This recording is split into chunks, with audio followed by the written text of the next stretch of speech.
یہ دیکھیں خالد بن ولید کے جو گھوڑے بنے ہوئے اور ریڈ ایرو بنا ہوا ہے، یہ بیسکلی ایک راستہ بنتا تھا جہاں سے واپس آنے کے چانسز تھے دشمن کے.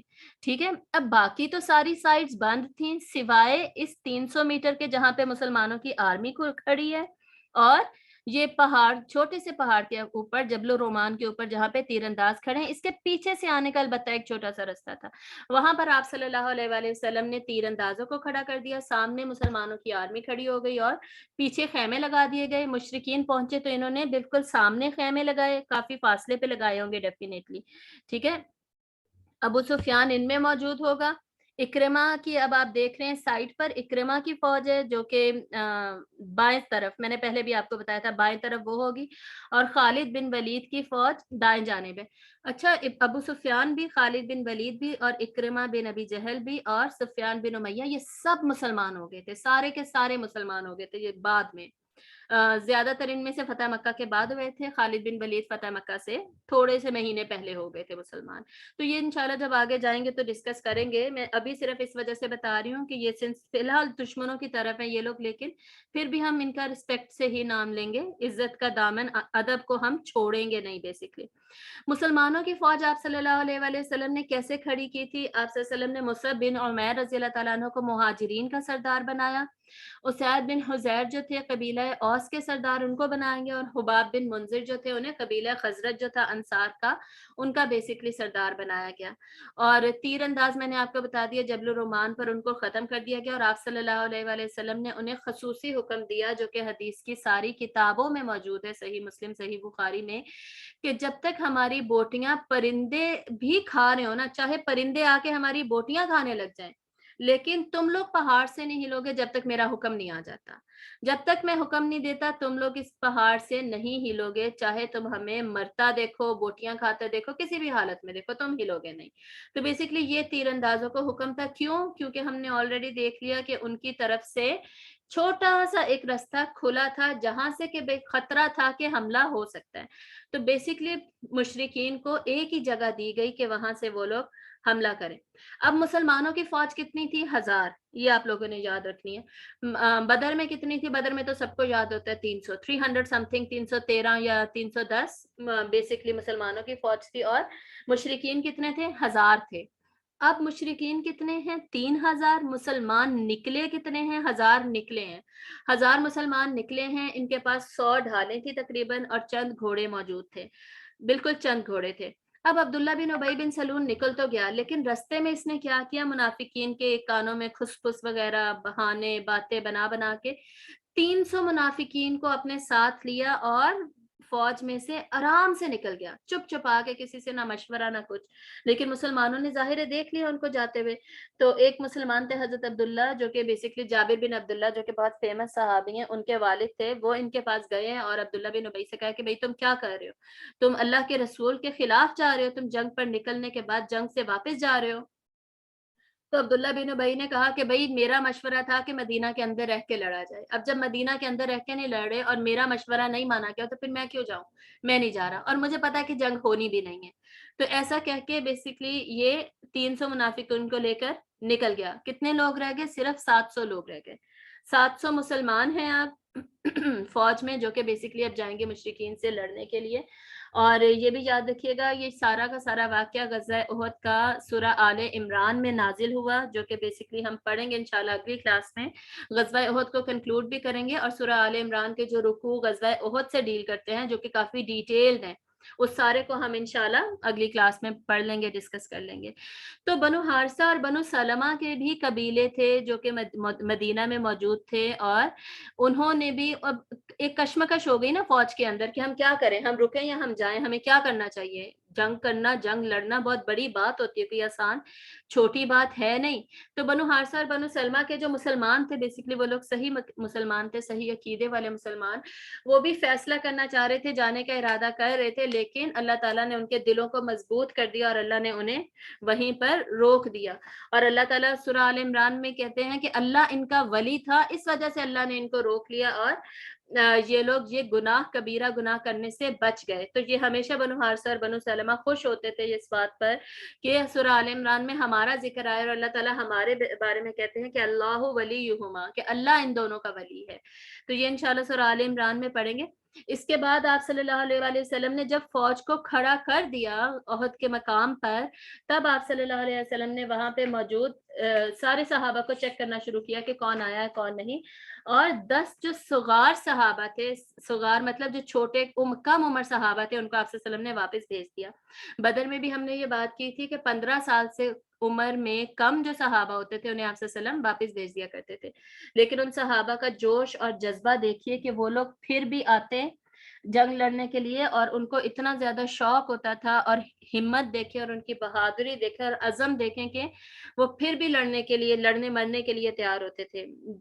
اب جہاں پہ ہم دیکھیں گے 10 11 12 13 15 سال تک کے بیسیکلی 10 to 15 ایئرس کے لڑکے یہ موجود تھے جن کو واپس بھیجا گیا، جن میں زید ابن ثابت رضی اللہ تعالیٰ عنہ تھے. یہ وہ صحابی ہیں جو کہ بعد میں ہم ان کا ذکر پڑھیں گے. یہ ابھی صغار صحابہ ہے نا یہ، تو ان کا زیادہ ذکر بعد میں آنے والا ہے. بیسیکلی سیرت کے اینڈ میں ان کا زیادہ ذکر آئے گا. وہاں پہ جا کے آپ لوگوں کو ان کے ناموں کے ساتھ آپ کلک کریں گے، اور اسپیسیفکلی ان کے نام پھر یہ جو خلافتیں بعد میں آئیں، حضرت ابو بکر اور حضرت عمر رضی اللہ تعالیٰ عنہما کی جو خلافتیں تھیں، ان میں ان کے زیادہ نام آئیں گے. ٹھیک ہے، بڑے بڑے بڑے صحابی بنے یہ لوگ پھر. لیکن فی الحال یہ چھوٹے صحابہ اور ان کی بہت زیادہ کنٹریبیوشن نہیں ہے، کنٹریبیوشن تو ہے. تو زید ابن ثابت وہ تھے جن کو بیسکلی آپ صلی اللہ علیہ وسلم نے حکم دیا کہ تم یہودیوں کی زبان سیکھو اور ان کی تورات میں جو جو احکامات ہے وہ مجھے بتاؤ، اور ان کی جو باتیں چل رہی ہوتی ہے، جو ان کی پلاننگ ہوتی ہے وہ مجھے بتاؤ. اس میں آپ صلی اللہ علیہ وسلم نے زید بن ثابت کو انگیج کیا. اور قرآن مجید لکھنے والے صحابہ میں بھی جو تھے ان میں بھی حضرت عثمان کے زمانے میں یہ زید ابن ثابت تھے. پھر اسامہ بن زید بن حارثہ، حضرت زید بن حارثہ جو تھے آپ صلی اللہ علیہ وسلم نے جن کو اڈاپٹ کیا تھا، بعد میں اڈاپشن ختم ہو گئی تھی، اللہ تعالیٰ نے رول ختم کر دیا. ان کے بیٹے، ٹھیک ہے، ان کے بیٹے اسامہ بن زید جنہیں کہ حب رسول اللہ صلی اللہ علیہ وسلم کا ٹائٹل دیا گیا کہ آپ صلی اللہ علیہ وسلم کو اتنی زیادہ ان سے محبت تھی. پھر زید ابن ارقم تھے، عبداللہ ابن عمر تھے حضرت عمر کے بیٹے، ابو سعید الخدری تھے، اور رافع ابن خلیج تھے، سمرہ ابن جندل تھے. یہ اتنے سارے صحابہ تھے. ان کو آپ صلی اللہ علیہ وسلم نے واپس کیا. اور رافع ابن خلیج جو ہے نا یہ 14 سال کے تھے. ان کو جب واپس کرنے لگے ہیں تو ان کے قبیلے کے لوگوں نے کہا کہ یا رسول اللہ صلی اللہ علیہ وسلم، یہ چھوٹے ضرور ہیں لیکن یہ بہت ماہر تیر انداز ہیں، بہت اچھے تیر انداز ہیں، تو ان کو نہ نکالیں. تو آپ صلی اللہ علیہ وسلم نے فیصلہ کیا کہ ٹھیک ہے یہ 14 سال کے، ان کو پھر نہیں نکالتے، 1 سال کا ہی ڈفرنس ہے. تو جب یہ رکے تو سمرہ ابن جندل جو تھے وہ بھی 14 سال کے تھے. انہوں نے کہا کہ یا رسول اللہ صلی اللہ علیہ وآلہ وسلم، اگر یہ رکے گا تو میں بھی رکوں گا، کیونکہ میں نے تو اس کو کشتی میں کئی دفعہ ہرایا ہوا ہے، تو میں بھی پھر نہیں جاؤں گا. تو اس پر آپ صلی اللہ علیہ وآلہ وسلم نے ان دونوں کا جذبہ دیکھتے ہوئے، بہادری دیکھتے ہوئے ان دونوں کو اجازت دے دی. 14 سال کے تھے یہ دونوں، اور باقی سب کو پھر واپس بھیج دیا گیا. اور ساتھ ہی آپ صلی اللہ علیہ وآلہ وسلم نے اعلان کیا کہ کون ہے جو کہ میری تلوار لے کر اس کے ساتھ لڑے گا. تو تمام صحابہ نے ہاتھ کھڑا کرنا شروع کر دیا کہ میں خود لڑوں گا. تو آپ صلی اللہ علیہ وآلہ وسلم نے فرمایا کہ کون ہے جو کہ اس تلوار کا حق ادا کر کے اس کے ساتھ لڑے گا. تو اس پر تمام صحابہ خاموش ہو گئے کہ کسی کو کیا پتا تھا کہ تلوار آپ صلی اللہ علیہ وسلم کی تلوار کا کیا حق ہے. تو ابو دجانہ رضی اللہ تعالیٰ عنہ تھے، انہوں نے ہمت کی اور سوال کیا کہ یا رسول اللہ صلی اللہ علیہ وسلم، آپ کی تلوار کا کیا حق ہے. تو آپ صلی اللہ علیہ وسلم نے فرمایا کہ اس کے ساتھ اتنا لڑو کہ یہ ٹوٹ کر گر جائے، ختم ہو جائے یہ تلوار. تو ابو دجانہ نے فرمایا کہ یا رسول اللہ صلی اللہ علیہ وسلم، میں اس کے حق کے ساتھ لڑوں گا. تو آپ صلی اللہ علیہ وسلم نے ابو دجانہ کو یہ تلوار دے دی.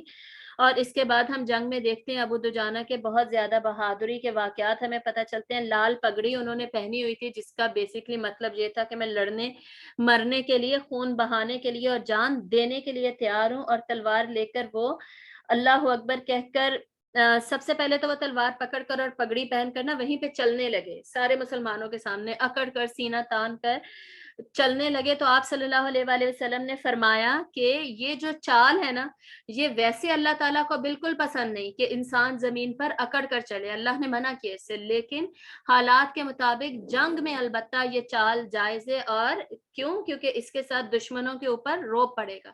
تو بیسکلی جگہ دیکھ کر، کیفیات دیکھ کر، اور جنگ کی صورتحال میں ڈیفینیٹلی کچھ چیزیں ایسی ہوتی ہیں جو کہ جائز ہو جاتی ہیں. تو اس طرح چلنا صرف اور صرف جنگ کی حالت میں جائز ہے تاکہ دشمنوں کے اوپر روب پڑے اور ان پر ان کے حوصلے جو ہیں حوصلے وہ پست ہوں۔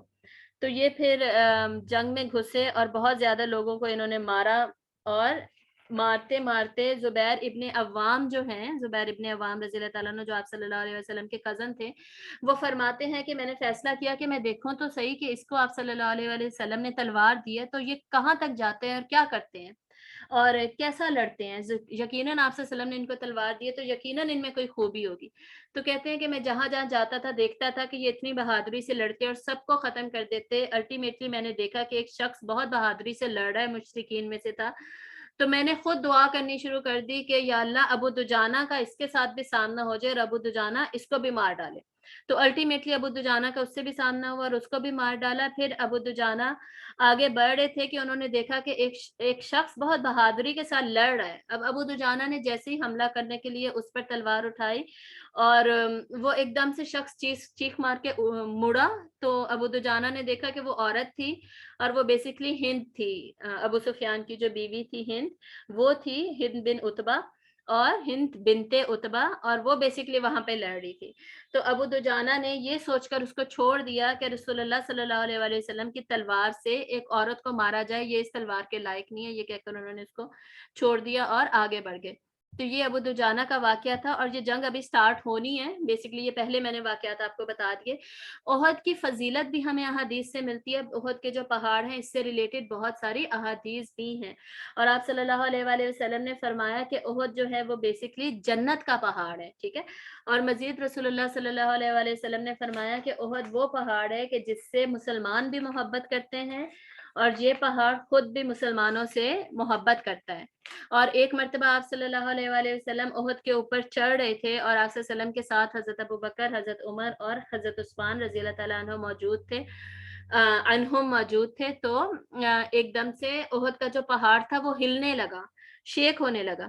تو اس پر آپ صلی اللہ علیہ وآلہ وسلم نے پہاڑ پر ہاتھ مارا اور فرمایا کہ رک جاؤ احد، تمہارے اوپر کوئی نہیں ہے سوائے ایک رسول کے اور ایک صدیق کے اور دو شہداء کے، دو شہداء تم پر موجود ہے، اس کے علاوہ اور کوئی نہیں ہے، تم تھم جاؤ، رک جاؤ۔